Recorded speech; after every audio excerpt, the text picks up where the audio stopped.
नमस्कार दोस्तों, स्वागत है अभिव्यक्ति में।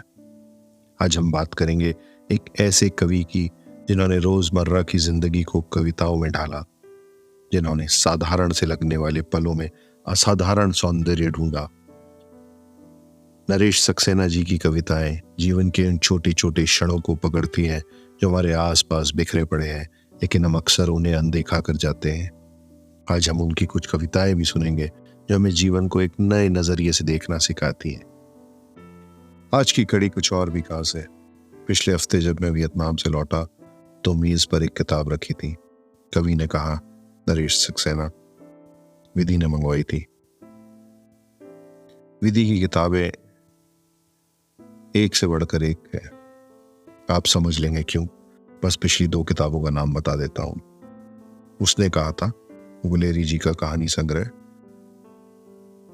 और उससे पहले गुले नगमा, फिर आप गोरखपुरी की किताब। अगर आपने दोनों ही नहीं पढ़ी है तो बस मंगवा लीजिए अभी के अभी और फटाफट। नरेश सक्सेना जी की किताब जब से आई है मेरे साथ है, ना सिर्फ मेरे हाथों में बल्कि मेरे दिमाग में भी। कविताएं बार बार पढ़ रहा हूं और हर बार कुछ नया मिल रहा है। सोचा आज आपके साथ भी इस यात्रा को साझा करूं। कविता कभी कभी बड़ी जटिल हो जाती है, शब्दों का जाल बुन देती है, लेकिन नरेश सक्सेना जी की कविताएं ऐसी बिल्कुल नहीं है। वे सीधी सादी भाषा में गहरी बात कह जाते हैं। उनकी कविताओं में एक खास बात है, वे हमारी रोजमर्रा की जिंदगी को इस तरह से पेश करते हैं कि वह एकदम नई सी लगने लगती है। नरेश सक्सेना जी की खुद की कहानी भी कम दिलचस्प नहीं है। एक ऐसा बचपन जो किताबों और एकांत से भरा था। 10 साल की उम्र तक कोई स्कूल नहीं, पिता की नौकरी के कारण दूर दराज के इलाकों में रहना। बाजार से सामान लाते तो दुकानदार अखबार में लपेट कर देते। यही अखबार उनकी पहली पाठशाला थी। बड़ी बहन की किताबों से प्रसाद पंत, महादेवी निराला और मैथिली शरण गुप्त से परिचय हुआ। पिता घर पर ही गणित और अंग्रेजी सिखाते रहे और फिर सीधे 5वीं क्लास में सन 47 में दाखिला हुआ। और हैरानी की बात यह कि वह बच्चा जो कभी कक्षा या स्कूल नहीं गया था, उसने सीधा कक्षा में टॉप किया। सोचिए, जिन्होंने कभी औपचारिक स्कूली शिक्षा ही नहीं ली, वो सबसे आगे थे। 10वीं के बाद हिंदी की औपचारिक शिक्षा भी नहीं हुई, लेकिन हिंदी कविता साथ चलती रही। 88 में तवलपुर के इंजीनियरिंग कॉलेज में एक नई दुनिया खुली। ज्ञान रंजन मन, विनोद कुमार शुक्ल और सक्सेना जी की रोजाना मुलाकातें। मुक्तिबोध, नश्वर, नामवर सिंह, शरद जोशी जी से भी परिचय हुआ। परसाई जी भी उस जमाने में उसी विश्वविद्यालय में पढ़ाते थे। और एक और दिलचस्प बात, उन्हें जब पहल पुरस्कार मिला तब तक उनकी एक भी किताब प्रकाशित नहीं हुई थी। पुरस्कार समारोह में ही उनकी पहली किताब का विमोचन हुआ। सक्सेना जी एक सम्मानित कवि पहले हो गए, किताब बाद में आई। आगे की कड़ी में मैं आपके साथ उनकी कुछ अपनी पसंदीदा कुछ कविताएं साझा करना चाहता हूं जो मुझे खास तौर पर छू गई हैं। पहले सुनिए इस बारिश में।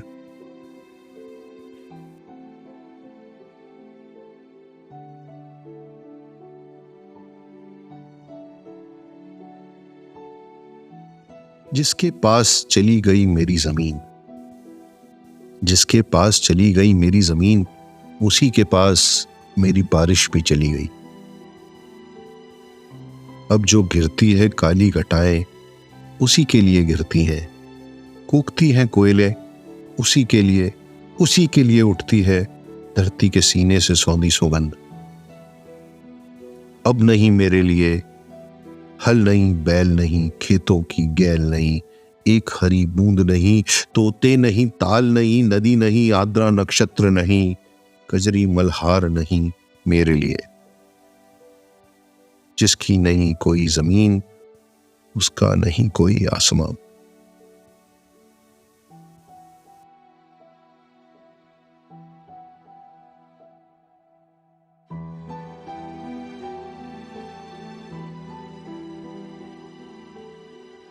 जिसके पास चली गई मेरी जमीन, उसी के पास अब मेरी बारिश भी चली गई।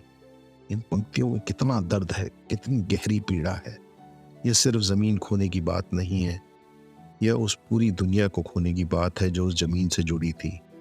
काली घटाएं, कोयल की कूक, धरती की सौंधी सुगंध, ये सब उसी के हो गए जिसके पास जमीन चली गई। और फिर एक एक करके वो सब कुछ गिनाते हैं जो खो गया है। हल बैल, खेतों की गैल, हरी बूंदे, तोते, ताल, नदी, आत्रा, नक्षत्र, कजरी, मल्हार। ये सूची नहीं है, ये एक पूरा जीवन है जो खो गया है। और अंतिम पंक्तियां दिल को कचोट सी जाती हैं। जिसकी नहीं कोई जमीन, उसका नहीं कोई आसमां। इतनी चोट है इसमें। ये हर इंसान की कहानी है जिसने अपनी जड़ें खोई हैं। हम सिर्फ वो नहीं खोते जो सामने होता है। हम सिर्फ वो नहीं खोते जो सामने होता है। खोना अपने आप में बहुत गहरा होता है। ये एक बहुत निजी स्पेस है। सतह पर जो खोता है वो अक्सर दिखाई देता है, पर खोना बहुत ही गहरा और सांत्वना के पार है। जिसके पैर ना पड़ी बिवाई, वो क्या जाने पीड़ पर आई। और फिर भी हम सब सांत्वना देने को कूदे चले जाते हैं औरों को। हास्यास्पद नहीं है तो और क्या है ये।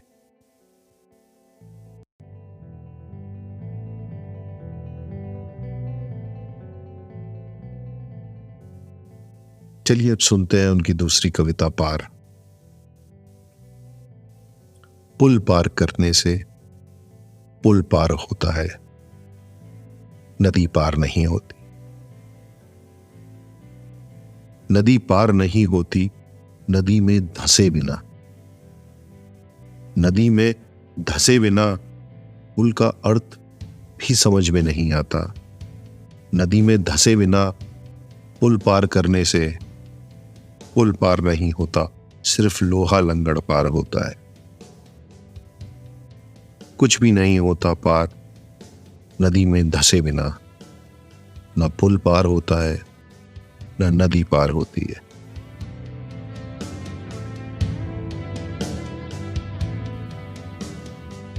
इतनी सटीक बात है। नदी पार नहीं होती नदी में धंसे बिना। नदी में भंवर है, मगर है, बहाव है, हजार बाधाएं, चुनौती है। ये यात्रा का मूल है और अनुभव का आधार है। पुल पर से गुजर जाना आसान है, लेकिन वो सिर्फ शॉर्टकट है। असली अनुभव, असली समझ तब आती है जब आप उस अनुभव में पूरी तरह डूब जाते हैं, जब आप उस नदी में धंस जाते हैं। पुल पर से गुजर जाना और नदी में उतरना दो बिल्कुल ही अलग अनुभव है। पुल पर से गुजरने से सिर्फ लोहा लंगड़ पार होता है, लेकिन नदी को जानने के लिए, समझने के लिए उसमें उतरना पड़ता है। नदी पार नहीं होती नदी में धंसे बिना। ये सिर्फ नदी की बात नहीं है। हमारे यहाँ तो पहले से कहा है, जो डूबा सो पार। ये जीवन के हर अनुभव की बात है, चाहे वो प्रेम हो, दर्द हो, खुशी हो या कोई कला। किसी भी चीज को वास्तव में जानने के लिए उसमें कूदना पड़ता है, डूबना पड़ता है। ये दोनों कविताएं मिलकर जीवन के दो महत्वपूर्ण सत्य बताती हैं। एक तरफ जड़ों का महत्व है, उन चीजों का मोल है जो हमारी पहचान बनाती हैं। दूसरी तरफ ये सीख कि जीवन को वास्तव में जानने के लिए उसमें गहरे उतरना पड़ता है। सतह पर तैरने से काम नहीं चलेगा। और अब मैं आपके साथ साझा करता हूँ नरेश सक्सेना जी की एक ऐसी कविता जो दिल को छू लेती है। सुनो चारुशीला। यह कविता उन्होंने अपनी पत्नी विजय के जाने के बाद लिखी। यह प्रेम की, याद की और एकाकार होने की एक अद्भुत अभिव्यक्ति है। चारुशीला।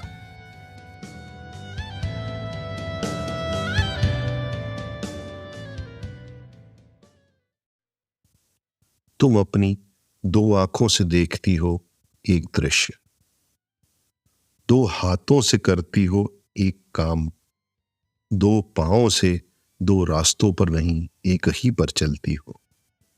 सुनो चारुशीला। एक रंग और एक रंग मिलकर एक ही रंग होता है।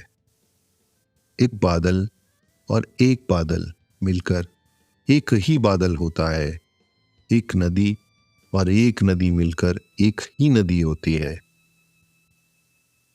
नदी नहीं होंगे हम, बादल नहीं होंगे हम, रंग नहीं होंगे, तो फिर क्या होंगे? अच्छा जरा सोचकर बताओ कि एक मैं और तुम मिलकर कितने हुए? क्या कोई बता सकता है कि तुम्हारे बिन मेरी एक वसंत ऋतु कितने फूलों से बन सकती है, और अगर तुम हो तो क्या मैं बना नहीं सकता एक तारे से अपना आकाश।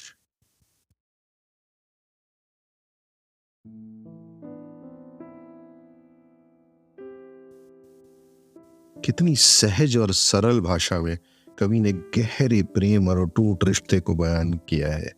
वे कहते हैं, तुम अपनी दो आंखों से देखती हो एक दृश्य। ये एकत्व की बात है, दो होकर भी एक होने की बात। दो आंखें एक ही दृश्य देखती हैं, दो हाथ एक ही काम करते हैं, दो पांव एक ही रास्ते पर चलते हैं। फिर प्रकृति के उदाहरण लेते हैं, एक रंग और एक रंग मिलकर एक ही रंग बनता है, एक बादल और एक बादल मिलकर एक ही बादल बनता है, एक नदी और एक नदी मिलकर एक ही नदी बनाती है। लेकिन फिर एक टीस भरा सवाल, नदी नहीं होंगे हम, बादल नहीं होंगे हम, रंग नहीं होंगे तो फिर क्या होंगे? और अंत में वो सवाल जो प्रेम की गणित को चुनौती देता है, एक मैं और तुम मिलकर कितने हुए? सवाल कितना सरल है लेकिन इसका उत्तर कितना जटिल है। प्रेम में एक और एक मिलकर दो नहीं होते, कभी वे एक हो जाते हैं, कभी वे अनंत हो जाते हैं। कविता का अंत कितना खूबसूरत है। पूछते हैं, क्या कोई बता सकता है कि तुम्हारे बिन मेरी एक वसंत ऋतु कितने फूलों से बन सकती है? और फिर कहते हैं, अगर तुम हो तो क्या मैं बना नहीं सकता एक तारे से अपना आकाश। ये प्रेम की ताकत है जो नरेश सक्सेना जी की कलम में उतर आई है। एक तारा भी पूरा आकाश बन सकता है और बिना प्रेम के पूरी वसंत ऋतु भी अधूरी है। प्रेम के गणित के नियम अलग हैं और कितने सरल भी। तीनों कविताएं मिलकर जीवन के तीन महत्वपूर्ण सत्य बताती है, पार सिखाती है। किसी भी अनुभव को वास्तव में जानने के लिए उसमें डूबना जरूरी है। इस बारिश में बताती है, जड़ों से कटना सिर्फ एक जगह से कटना नहीं बल्कि एक पूरी दुनिया से कट जाना है। और सुनो चारुशीला दिखाती है, प्रेम में एक और एक मिलकर दो नहीं होते, कभी वे एक हो जाते हैं और कभी वे अनंत। नरेश सक्सेना जी की ये कविताएं हमें जीवन को गहराई से देखने का नजरिया देती हैं। वे हमें सिखाती हैं कि जीवन में कुछ खोना भी है और कुछ पाने के लिए डूबना भी है। कुछ रिश्ते ऐसे होते हैं जो जमीन की तरह हमारे जड़ों से जोड़ते हैं, और कुछ अनुभव ऐसे होते हैं जिन्हें जीकर ही समझा जा सकता है, और कुछ प्रेम ऐसा होता है जो एक तारे से भी पूरा आकाश बना देता है। बस आज इतना ही। अगर आपको आज की यह चर्चा अच्छी लगी हो तो अगले एपिसोड में फिर मिलेंगे। अगली बार हम किसी और किताब, कविता, लेखक या कवि को उठाएंगे और एक नई यात्रा पर चलेंगे जहां हम साहित्य की एक और अनोखी दुनिया में गोता लगाएंगे। अभिव्यक्ति में हम साथ मिलकर शब्दों की अभिव्यक्ति से भावनाओं के संसार में डूबेंगे। बने रहिए हमारे साथ। धन्यवाद।